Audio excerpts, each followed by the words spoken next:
Heavy rain in Jakarta makes for some challenging conditions for this game as Indonesia face Saudi Arabia in the AFC's Road to 26 World Cup qualifying Group C. The tight group table means that Indonesia's hopes are still alive despite being winless through their first 5 matches. They drew 3 but then lost the last 2 games, and they badly need to change that record today if they want to stay in touch with the top 4 places at least. It won't be an easy task though. Opponent Saudi Arabia recently welcomed back Hervé Renard to the dugout. The Frenchman oversaw a dominant display against Australia on Thursday, but that resulted only in a goalless draw, meaning that they also have a great need to take all 3 points in Jakarta. Oh, it slipped through into the box for Marcelino, and it's off the post and away, inside 1 minute. Gila got the ball in, and that would have been some start for the hosts. Marcelino turned it goalwards, but back it came off the upright. Hey, with the high ball down the left-hand side. Struijk into the box, but he cannot quite beat the keeper. 8 minutes on the clock, and Alcázar in goal did just enough to keep that away from the face of goal.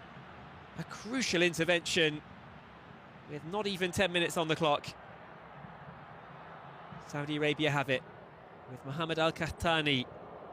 Goes for the cross on the left foot. Finds a teammate in the middle. Firaz Al-Bareikan with the header, but only onto the top of the net. A toothless attack from Saudi Arabia, and the team are struggling to find their rhythm. Indonesia can break all the way from their own box into the other one. Marcelino! Did he wait too long? No, he did not. I thought he'd missed his chance, but that was composure in the box. Toyed with the defenders before firing into the far corner. Indonesia in front with just over half an hour gone.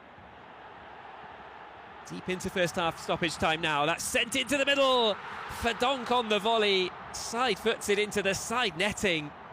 That would have been a lovely goal, and it really wasn't far away from doubling Indonesia's lead on the stroke of half-time. Indonesia have been the better side here, and they're ahead by 1 at the break. That's headed clear. Out wide it goes again for Al-Shahrani for Saudi Arabia. Lifts it into the box. Kano gets up highest, but he could not steer the ball on target. Saudi Arabia hunting for the equaliser. Kano with a good leap. Indonesia, they can pour forward once more. Just 2 against 3 though. Verdonk, the shot blocked from Marcelino, but it comes back to him. Marcelino Ferdinand makes it 2-0 Indonesia. A classy touch from the Oxford United man to dink the ball over the keeper and in. He got a little bit of luck to get back to it, but Indonesia are on the brink of that first group win now. Abdul Hamid flicks it into the box. Diving Martin pass. Went all the way across to try and cover that, but it was wide. This is going to be a second yellow card for Justin Hübner. He came crashing in. Indonesia will have to play out the 7 minutes of stoppage time now with 10 men. Yellow cards being given out all around in this scrappy stoppage time. Saudi Arabia still searching for something. Mohamed Kano from distance. Here comes crashing back off the crossbar. It's just not going in for them. Did Martin Pass get a touch? He did. And Indonesia have held on for their first win in Group C. It's a big blow for Hervé Renard and Saudi Arabia, but it keeps the race wide open for second place in the group. The second half wasn't always pretty, but Indonesia deserved their win. Indonesia 2, Saudi Arabia 0, the final score from Jakarta.